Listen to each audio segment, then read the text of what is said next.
अन्नपूर्णा's किचनमध्ये आपणा सर्वांचे स्वागत आहे।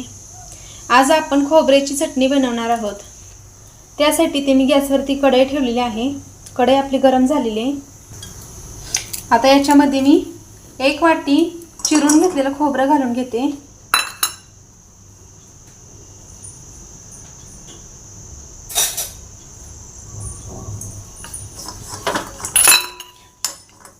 मीडियम गॅसवरती आपण खोबरं भाजून घेणार आहे।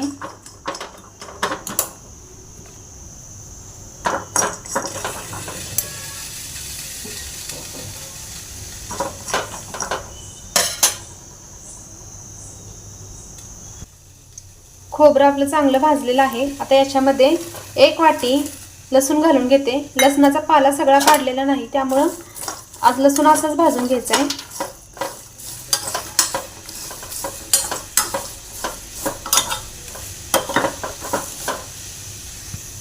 लसूणही आपला भाजलेला आहे। आता याच्यामध्ये मी अर्धी वाटी शेंगदाणे घालते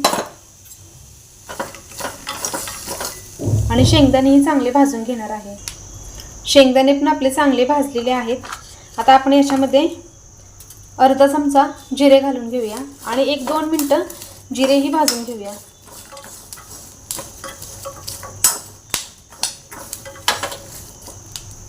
आता आपण गॅस बंद करून हे 10 मिनिटं थंड होऊन देणार आहे।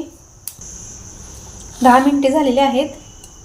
हे सगळं आता थंड झालेलं आहे। आता याच्यामध्ये आपण 2 चमचे लाल मिरची पावडर घालून घेणार आहे। त्याचबरोबर चवीनुसार 1 चमचा मीठ घालून घेते आणि आता हे मिक्सरला बारीक करून घेणार आहे।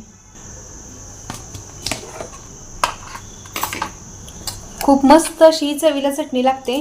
तुम्ही नक्की ट्राय करून बघा। तुम्हाला ही माझी रेसिपी कशी वाटली हे मला कमेंटमध्ये नक्की सांगा।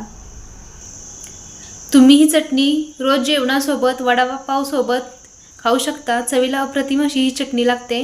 एकदा नक्की ट्राय करून बघा।